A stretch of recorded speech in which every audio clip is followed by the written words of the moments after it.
Hello everyone, आप सभी का स्वागत है।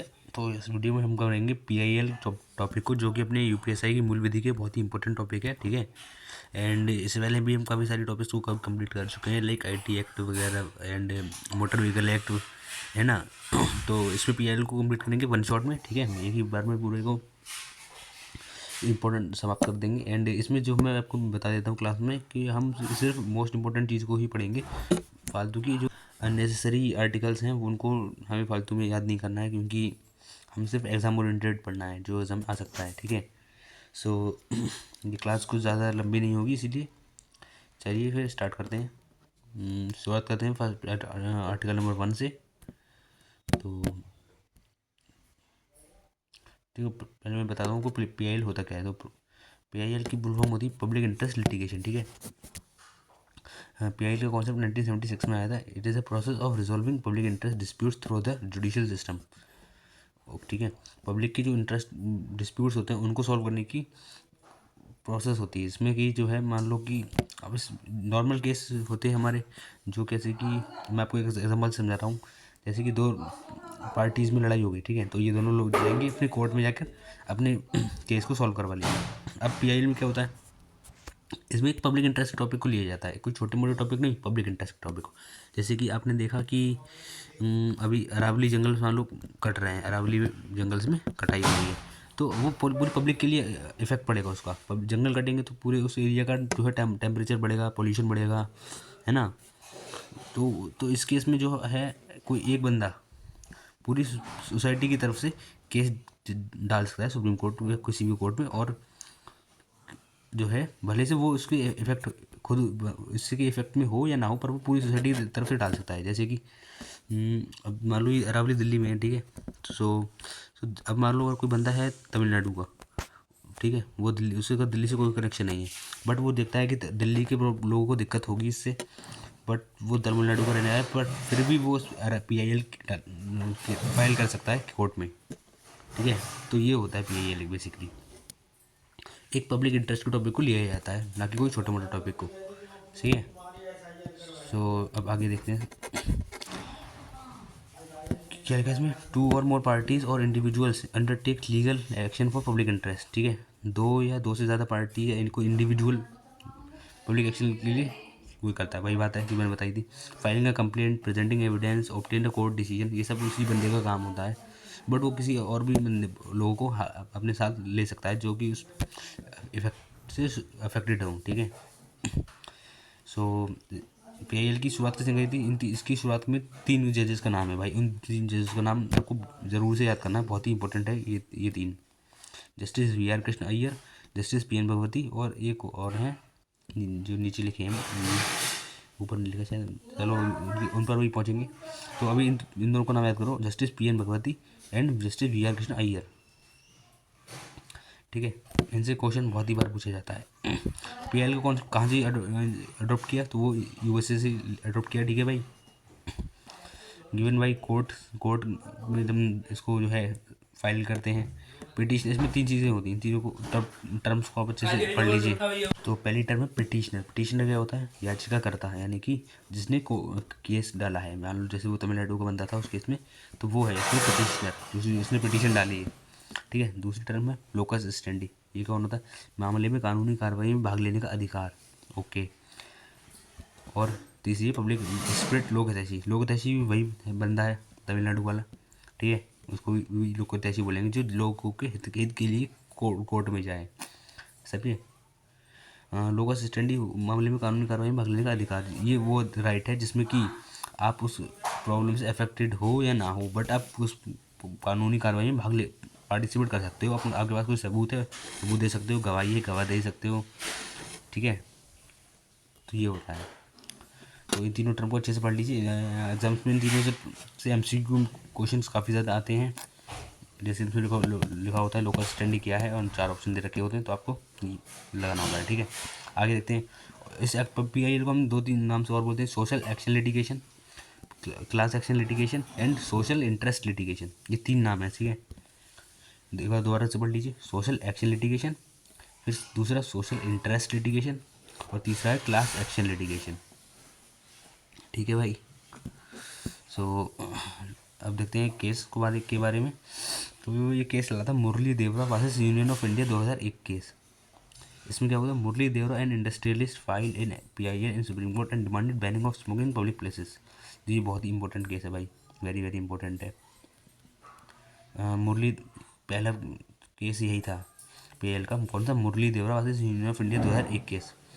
मुरली देवरा ने क्या किया था, एक इंडस्ट्रियलिस्ट थे, बिजनेसमैन थे काफ़ी बड़े, बट इन्होंने PIL दायर करी कि पब्लिक प्लेस में स्मोकिंग को बैन किया जाए।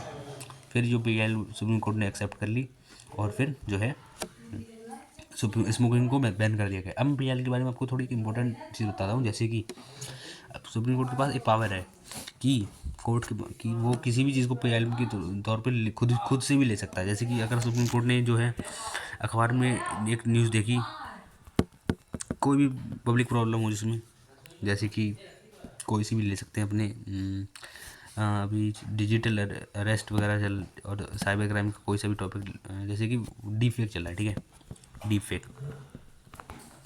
सो सुप्रीम कोर्ट, अगर कोर्ट ने मान लो अखबार में न्यूज़ देखी, कोई आर्टिकल देखा है ना, कोई रिपोर्ट देखी डीप फेक के बारे में, और उसने सुप्रीम कोर्ट को लगा कि हाँ भाई ये पब्लिक की भी प्रॉब्लम है, तो वो खुद से भी इसको एक्सेप्ट कर सकते हैं आराम से PIL के लिए, ठीक है। ये उनके पास एक पावर होती है। तो ऐसा काफ़ी बार हुआ भी है, अभी हम नीचे देखेंगे कब हुआ था। पहले उससे पहले हम वही उसी देखो वही बात है, उसको उस चीज़ को पावर को बोलते हैं हम एपिस्टोलरी जुरिसडिक्शन, जो मैंने भी आपको बताई थी वो वाली बात, साइबर क्राइम वाली, तो उसी को epistolary jurisdiction of supreme court बोलते हैं भाई, अच्छे से याद कर लीजिए। Supreme court accepts a letter news report as PIL also known as suo motu, ठीक है, वही बात है। सुप्रीम कोर्ट एक लेटर को, एक न्यूज़ को, एक रिपोर्ट को एक के PIL के रूप में एक्सेप्ट करती है, इसको हम सुओ मोटो बोलते हैं। समझ में आ गया। नेक्स्ट देखते हैं, ये PIL can be filed in, देखो अब PIL को फाइल कैसे करा जाता है। 3 कोर्ट होते हैं, सुप्रीम कोर्ट, हाई कोर्ट और एक तीसरा होता है DM, SDM, ADM, executive magistrate और एनी पब्लिक न्यूसेंस केसेस, ठीक है। तो सुप्रीम कोर्ट PIL फाइल करने के लिए आर्टिकल है आर्टिकल 32, हाई कोर्ट में आर्टिकल 226, और जो है तीसरा है सबसे छोटा वाला DM, SDM, ADM executive magistrate, इनके ऑफिस में भी PIL फाइल कर सकते हैं, बट सिर्फ केसेस में ओनली पब्लिक न्यूसेंस केसेस में। अगर पब्लिक के बीच में कभी असंतोष है किसी भी बात को लेके, प्रोटेस्ट वगैरह चल रहा है, तो उस केस में इनके ऑफिस में आकर आप कर सकते हो अंडर सेक्शन 152 ऑफ भारतीय न्याय सुरक्षा संहिता 2023 के अनुसार, ठीक है। तो इन तीनों का अच्छे से रट लीजिए, इसका स्क्रीनशॉट ले लीजिए भाई लोग। एंड तो मैं आपको एक बार अच्छे से समझाता हूँ। तो आर्टिकल 32 में वैसे बेसिकली है क्या, अपनी रेट्स की बात बात करेगी। रेट्स जो अपने इन्होंने जो है इंग्लैंड से लिए हैं, कितनी तरह की रेट्स हैं, 5 तरह की, तो वही PIL में काम आती है। PIL में उन्हीं रेट्स को यूज़ किया जाता है। कौन कौन सी रेट्स हैं, आपने एक बार आपको बता देता हूँ, जैसे कि हेबिस कॉर्पस, ठीक है, मैंडेमस, सर्श्योरी एंड प्रोहिबिशन, ठीक है, और क्यू वारंटो। तो इन 5 रेट्स का इस्तेमाल करते हैं ये कोर्ट्स PIL को सॉल्व करने में। अब इन 5 रेट्स को हम अच्छे से पढ़ेंगे तो अभी थोड़ी देर में, ठीक है। और यही 5 रेट्स हाई कोर्ट की भी होती हैं, ठीक है। सो हम रेट्स को देख लेते हैं एक बार अच्छे से, ठीक है। पहली रेट है अपनी वो हेबिस कॉर्पस, ठीक है। इसका मतलब होता है to have the body of. इसमें क्या होता है, अगर पुलिस किसी को अनलॉफुल डिटेंशन कर लेती है, ज़बरदस्ती, मतलब 24 घंटे से ज़्यादा जेल में रखती है बिना without permission of magistrate, then in the case of supreme court use this writ and make the detective free करवाती है, ठीक है। दूसरी है मैंडेमस, ठीक है। इसमें इसका मतलब होता है वी कमांड। इसमें सुप्रीम कोर्ट ऑर्डर देता है लोअर कोर्ट को, सुप्रीम कोर्ट जो है लोअर कोर्ट को ऑर्डर देता है, लाइक हाई कोर्ट को, कि तो अब अगर हाई कोर्ट के पास किसी कोई भी मान लो केस है, उसमें वो उसको डिसीजन लेने पर प्रॉब्लम आ रही है, तब उस केस में सुप्रीम कोर्ट हाई कोर्ट को ऑर्डर देगा कि भाई तुम ये कर लो, और वो उसको कर लेंगे। ये होता है मैंडेमस वी कमांड, ठीक है भाई। प्रोहिबिशन का मतलब क्या होता है, to forbid stop an inferior court. Certificate का होता है टू बी सर्टिफाइड इन्फॉर्म, और क्योरेंट का होता है मतलब बाई वाटर अथॉरिटी। ठीक है, अभी हम इनको तो मैंडेमस को हमने देख लेता है। हेबियस कॉर्पस को एक बार देखते हैं। हेबियस कॉर्पस मतलब होता है to have the body of, यानी कि to produce a detain person before the court. It is a remedy against unlawful detention whether by the state और अ प्रिवेंट डिटेंशन। ठीक है, हेबियस कॉर्पस यही होता है कि अगर किसी को कोर्ट में पेश करना है, जेल में है वो कैद हुआ, तो उसको छुड़वाना है। ठीक है, ऑर्डर देता है हाई कोर्ट। मैंडेमस वही होता है कि लोअर कोर्ट को या लोअर ऑफिशियल को, कोई गवर्नमेंट ऑफिशियल को ऑर्डर देता है कि भाई अपनी ड्यूटी सही से करो। प्रोहिबिशन में प्रोहिबिट करता है, यानी कि मना करता है। To forbid, to prohibit a lower court और tribunal from continuing proceedings in a case that falls outside its legal jurisdiction. It is issued during the pendency of the proceeding. इसमें क्या करता है कोर्ट, जैसे कि सुप्रीम कोर्ट है, high court उसको order देता है कि तुमसे ये केस नहीं हो रहा है, ये कोई और ट्राइब्यूनल उसके तुमसे ये केस सॉल्व नहीं हो रहा है, तो ये केस हो तुम मत दो, करो हमें दो। तो सुप्रीम कोर्ट उस केस को खुद लेता है और फिर अपने हिसाब से सॉल्व करता है। ठीक है, तो ये होता है इसका। एंड सरशुरी में क्या होता है टू बी सर्टिफाइड और टू बी इन्फॉर्म्ड। इसमें क्या करें, to quash cancel the order of a lower court और tribunal that has already pass its judgement if the order was made without jurisdiction और due to an error of law. It is issued after the proceedings are complete. ठीक है, तो देखो इसमें करता है supreme court ने देखा कि हाई कोर्ट ने एक मामले में ऑर्डर सुना दिया अच्छे से। ठीक है, बट अब उसके बाद में लगता है कि भाई इसने ऑर्डर सुना है वो सही नहीं है, गलत है, यानी जो है या फिर है ना, तो वो क्या करता है इस ऑर्डर को कैंसिल करता है और फिर उस मामले को अपने पास बुलाता है और फिर दोबारा से सॉल्व करता है। ये होता है। ठीक है, और ये खुद से नहीं करता है। जब आप उसमें सुप्रीम कोर्ट में रेट्स वो का यूज़ करके आर्टिकल 32 का यूज़ करके PI वगैरह डालते हो ना, तब करता है ये।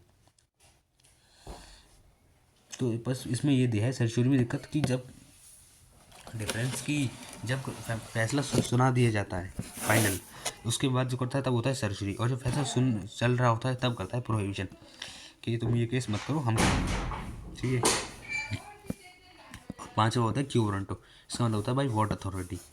ठीक है, और warrant to inquire into the legality of a person's claim to public office. It prevents the prevention of legality public office. ठीक है, अगर मान लो कोई बंदा किसी भी पोस्ट पे, गवर्नमेंट पोस्ट पे पैसे दे के लग गया या किसी फर्जी तरीके से बैठा हुआ है, ठीक है, तब उस पर उसी ये लगता है कि तुम भाई कैसे बैठे हो, किस अथॉरिटी से तुम यहाँ पर बैठे हो। ठीक है, तो वही है to inquire into the legality of a person's claim to a public office. ठीक है, भाई इसका मतलब वही है। ठीक है, तो आपको 500 डेट समझ में आ गई होगी। चलिए अब अपने वहीं वापस वहीं पे चलते हैं। समझ में आ गई। ठीक है, ये यही हाई कोर्ट में भी होता है 226 के तहत। आगे चलते हैं, कहाँ पे थे। अब देखो हिस्ट्री ऑफ PIL के 3 केस कुछ केसेस थे, इनको देखते हैं। तो मुंबई कामगार सभा वर्सेस अब्दुल भाई फैजुल भाई का केस चला था 10 मार्च 1976। ठीक है, इसको किसने सॉल्व हैंडल किया था, जस्टिस BR कृष्ण अय्यर। ठीक है, इसमें rules of local standi simplified for the first time. तो इसमें केस में का फाइनल आउटकम क्या आया था, उसमें लोकस स्टैंडी के जितने भी रूल्स थे उनको अच्छे से समझाया गया, रूल्स बना उसके रूल्स को सिंप्लीफाई किया गया पहली बार में। ठीक है, तो ये बहुत ही इंपॉर्टेंट केस है भाई। तो मैंने इस वीडियो में जो है सिर्फ इंपॉर्टेंट क्वेश्चंस को ही लिया है, तो इसलिए जो है अगर आपको इतना तो पढ़ना ही पड़ेगा भाई। अगर तुम इतना भी नहीं पढ़ना चाहते हो तब तो आपके क्वेश्चन छूट ही जाएंगे एग्जाम में।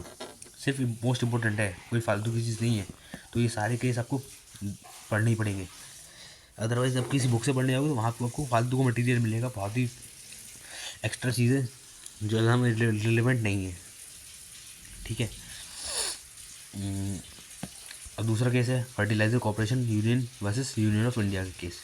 इसमें क्या किया था, PIL was consider as a part of the process of participating justice. इसका आउटकम रिजल्ट ये रहा था कि PIL को हमने कंसिडर किया एक part of the process of participating justice. Justice का एक पार्ट हमने PIL को कंसिडर किया। Fertiliser corporation versus union of India के बीच केस हुआ था। इसमें जज कौन थे, PN भगवती और YV चंद्रचूड़, ये हैं तीसरे जज। मैंने आपको 2 जज बताए थे, उसमें तीसरे जज हैं YV चंद्रचूड़। ठीक है, वो सॉरी एक अय्यर भी हैं, ये मुझे लगा ये कुछ और लिखा है बट ये अय्यर है, ये अय्यर और भगवती और वाई चंद्रचूड़, ये 3 जजेस हैं, ठीक है। और तीसरा केस है एक SP Gupta versus union of India case, इसको हम फर्स्ट जज केस बोलते हैं, ठीक है। SP Gupta versus union of India को केस को फर्स्ट जज केस बोलते हैं, ये बहुत इंपॉर्टेंट है भाई, फर्स्ट जज केस। अब फर्स्ट पीआईएल इंडिया किसने डाली थी, फर्स्ट पीआईएल इंडिया का किसने डाली भाई, इंपॉर्टेंट क्वेश्चन। हुसैन आरा खातून वर्सेस बिहार गवर्नमेंट, वो 1979 में जब ये केस लगा था, इसको बोलते हैं फर्स्ट पीआईएल केस। इसमें पिटीशन फाइल किसने करी थी, कपिला हिंगो रानी ने पिटीशन फाइल करी थी, और इनको हम मदर ऑफ पीआईएल बोलते हैं, ठीक है। समझ में आ गया।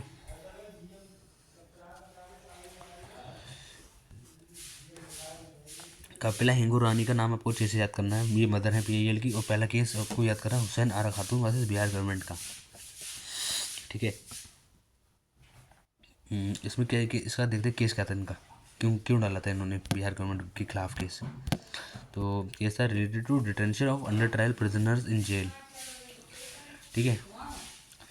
राइट क्या है, राइट टू आउटकम क्या है, right to speedy trial and free legal aid और फंडामेंटल राइट बन गए अंडर आर्टिकल 20। बहुत ही ज़्यादा इंपॉर्टेंट है, बहुत ही ज़्यादा। एक तो इसमें फंडामेंटल राइट की बात आ गई इसलिए इंपॉर्टेंट हो गया, और दूसरा राइट टू लाइफ की बात आ गई। तो इसमें केस था कि तो इसमें इन्होंने देखा कि काफ़ी सारे लगभग 40,000 कैदी बिहार की जेलों में ऐसे हैं जो कि जेल में जितने उन्होंने सज़ा सुनाई गई उससे ज़्यादा की देर के लिए रह रहे हैं। और कुछ लोगों को काफ़ी सुविधा नहीं मिली, कुछ लोगों का केस नहीं चल रहा है कोर्ट में, ऐसे ही बस जो है जेल में बंद है। तो इसके खिलाफ ये कपिला जी ने केस डाला, एंड आउटकम में आया कि right to speedy trial, speedy मतलब कि जो और फ्री लीगल एड और fundamental right. Right to speedy trial का मतलब होता है कि जितने भी ऐसे लोग हैं जो जेल में हैं उनका केस को जल्दी से स्मूथली चलाया। कोई भी प्रोसिक्यूटर गवर्नमेंट का उस केस को डिले नहीं कर सकता है इंटेंशनली और डिलाइबरेटली, यानी कि उस केस को आपको कभी जो है डिले नहीं कर सकते हो जानबूझकर या फिर अनजाने में, ये होता है स्पीडी ट्रायल का मतलब। और फ्री लीगल एड का मतलब होता है कि गवर्नमेंट गरीब लोगों को, जो उसके पास वकील को हायर करने के पैसे नहीं हैं, उन लोगों को फ्री सरकारी वकील प्रोवाइड करेगी, जो कि आपका केस बिल्कुल फ्री में करेगा। क्योंकि जो सरकारी वकील को देखो सैलरी तो गवर्नमेंट दे ही रही है, आपके केस को फ्री में करता है, तो वो होता है right to free legal aid. ये दोनों राइट आर्टिकल 21 के तहत प्रोवाइडेड है सभी को, ठीक है। बट रियल लाइफ में जो सरकारी वकील कम लोगों को मिल पाते हैं, क्योंकि ये बहुत ही ज़्यादा बिजी रहते हैं, ठीक है। तो ये थे पीआईएल का कॉन्सेप्ट, मैंने आपको अच्छे से समझा दिया भाई। सिर्फ मोस्ट इम्पोर्टेंट टॉपिक पढ़ाए हैं, इसमें सारी चीज़ें नहीं हैं, अगर जैसा कि आप अदर बुक्स वगैरह में देखोगे उतना नहीं है, बट जितना भी है वो सॉलिड है। आप इसको अच्छे से पढ़ो, एग्ज़ाम में सिर्फ पीआईएल से इतना ही आएगा, इससे ज़्यादा बाहर नहीं आएगा। एंड अगर आपने और भी वीडियो देखनी है इसी मूल विधि की, आईटी एक्ट वगैरह की, तो वो आप चैनल की प्लेलिस्ट में जाकर देख सकते हो, यूपीएससी नाम मूल विधि नाम से प्लेलिस्ट है वो, ठीक है। एंड अगर आपको ये वीडियो अच्छी लगी हो तो यार लाइक कीजिए, अपने दोस्तों के बीच शेयर कीजिए जो भी यूपीएससी की तैयारी कर रहे हैं, एंड चैनल को सब्सक्राइब तो ज़रूर ही करिए, नीचे जो वाइट कलर का बटन है उसको क्लिक कर दीजिए, ठीक है। एंड हाँ, मोस्ट इम्पोर्टेंट चीज़ ये भी है कि एक डिस्क्रिप्शन में मैंने एक टेलीग्राम ग्रुप की लिंक दी है, फ्री है वो, उसमें जाकर जरूर से ज्वाइन कर जाइए। वहीं पर आपको इसके नोट्स की पीडीएफ मिलेगी, एंड क्लास की अपडेट्स और बाकी अदर एग्जाम्स की भी अपडेट्स उसी पे मिलेगी, ठीक है। तो उसको ज़रूर से ज्वाइन कर लीजिए, ठीक है भाई, बाय।